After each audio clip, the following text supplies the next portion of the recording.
So there's this idea that psychologists developed a long while back when they were trying to determine whether or not a psychological description was real. Like anxiety, for example, is that real? Well, it's not a physical quality like color or mass. How do you determine if it's real? And one of the answers to that, famous answer, I think it was formulated by Paul Meehl in the 1950s, was they described it as convergent validation. Mm-hmm. And so the idea would be that you use a number of different measurement techniques, and if they converge, then you have you can trust to some degree that the phenomenon that you're dealing with is real. Your senses do that, right? We have 5 senses. They're qualitatively different. And so evolutionarily, biologically, we've determined that in order to determine whether something is real, you need to triangulate on it, so to speak, but from 5 different positions. Yeah. And then we do more than that because we also talk about what's real. But it seems to me too, and I did this in my Maps of Meaning book, and I wanted to make sure that the propositions that I put forward could be validated pharmacologically, neurologically, psychologically, and from the perspective of cybernetics and narrative, 5 dimensions of so-called triangulation. And that's another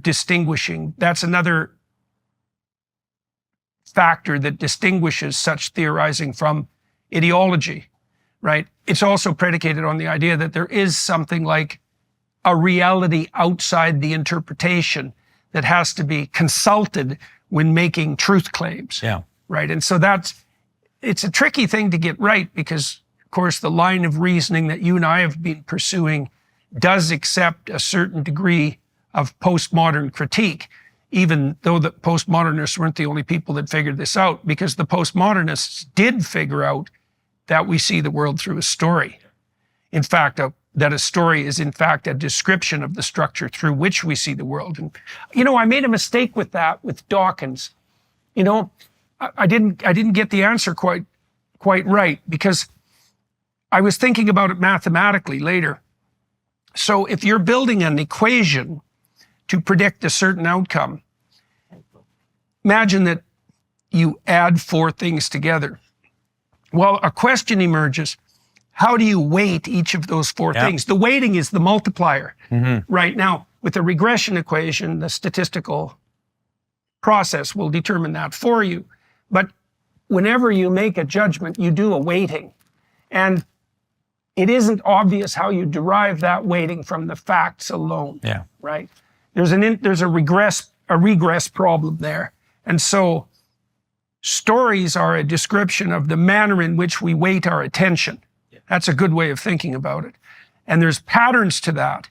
And some of those patterns are ancient historically and biologically. And they're more trustworthy because they've stood the test of time, immense spans of time. They speak to us much more directly. And you made an allusion to why that's a reasonable proposition earlier when you noticed that there are things that are strange in fairy tales that we still accept. Yeah. And so the Pinocchio story, especially the Disney version, has always struck me that way because there's a real narrative discontinuity in the story when Geppetto ends up in a whale. Yeah. And there's no explanation for that. We know that he's gone out to search for Pinocchio because Pinocchio's lost. So the son has gone missing, right? And you can read that both ways. And then the next thing that happens is Geppetto's in the abyss, in darkness, inside a whale, and no one in the audience minds. It's like, well, of course, that's where you end up when you're a woodcutter looking for your lost puppet inside a whale. That's right. Right. And then the whale turns into a fire-breathing dragon. Just like in the Sleeping Beauty story, the witch who entraps the prince in the castle, she's the Oedipal mother, and she's going to keep him there till he's too old to be good for anything. She turns into a fire-breathing dragon. Yeah. And that's not a problem either. Yeah. Right? It's completely consistent. We completely associate it. It's because, like you tried to bring up with Dawkins, is that there are structures of attention and memory that are probably biologically encoded in us at this moment. Yeah, the weightings are biologically encoded.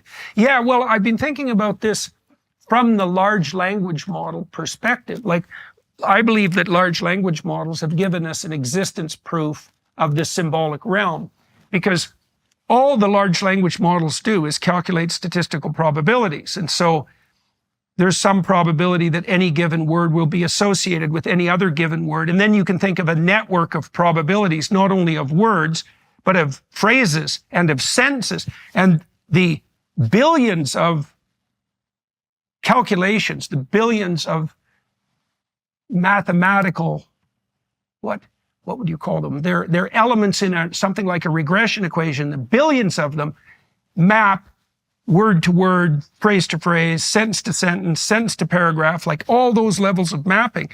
And so they've mapped out the statistical relationship between words. Yeah. But there's no reason to assume, this is, I think, a key to Jung's collective unconscious, or one key.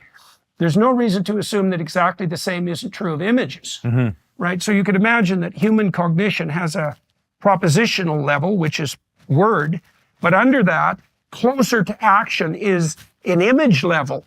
And the words, like in a story, you get words describing images, right? And then you can capture that richness in the image. And the fact that there's a statistical relationship between the words is replicated with regards to the images. There's statistical relationships between images, so that witch and cat go together, and witch, cat, and swamp go together, along with broom, right? And so if you see any of those in a animated production, they're evocative of the others, and that's the symbolic overtones. Yeah.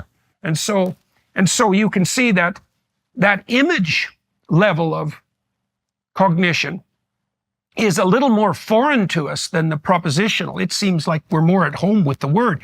Once you drop into the image realm, you're more into the realm of dreams, right? And dreams play with those symbolic, those statistical association. It's so cool that we have something like a mathematical model of the symbolic world now. Yeah. And so it's indisputable that it exists.